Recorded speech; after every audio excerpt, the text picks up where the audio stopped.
இன்றைய தினம் இந்து மக்கள் கட்சி நிறுவன தலைவர் தமிழ் திரு அர்ஜுன் சம்பத் அவர்களுடைய உத்தரவின் பெயரிலும் சமூக ஊடக பிரிவு மாநில தலைவர் ஜெயகண்ணன் வழிகாட்டுதலின்படி வேலூர் கோட்ட தலைவர் எஸ்கே மோகன் தலைமையில் இன்றைய தினம் ராணிப்பேட்டை மாவட்ட ஆட்சித்தலைவரிடம் மனு ஒன்றை வழங்கியிருக்கின்றோம்.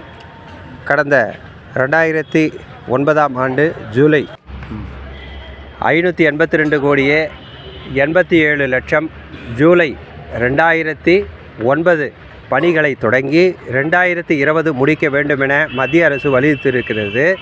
தமிழக அரசு இதுவரையில் எந்த ஒரு நடவடிக்கையும் எடுக்கவில்லை. வாலாஜா அம்மூர் ரயில் நிலையத்தில் பணிகள் நடைபெறாமல் இருக்கின்றன.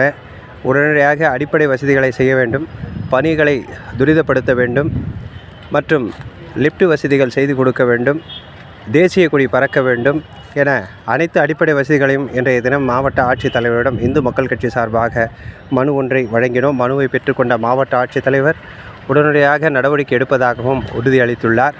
இந்த நிகழ்ச்சியில் கலந்து கொண்ட நம்முடைய அம்மூர் பேரூராட்சி 9வது வார்டு கிளைத் தலைவர் திரு சுதா குமார்ஜி, வாலாஜா கிழக்கு ஒன்றிய தலைவர் குமார் மற்றும் வாலாஜா நகர துணைத் தலைவர் சத்யநாராயணன் மற்றும் நம்முடைய அம்மூர் பேரூராட்சி 9வது வார்டு கிளை துணை தலைவர் திரு ஐயப்பன் மற்றும் வாலாஜா நகர பொறுப்பாளர் ரவி, வாலாஜா கிளை தலைவர் திரு ஆறுமுகம், வாலாஜா கிளை பொருளாளர் திரு ஆறுமுகம், ரவி மற்றும் 30க்கும் மேற்பட்டோர் இந்த நிகழ்ச்சியிலே கலந்து கொண்டு மனு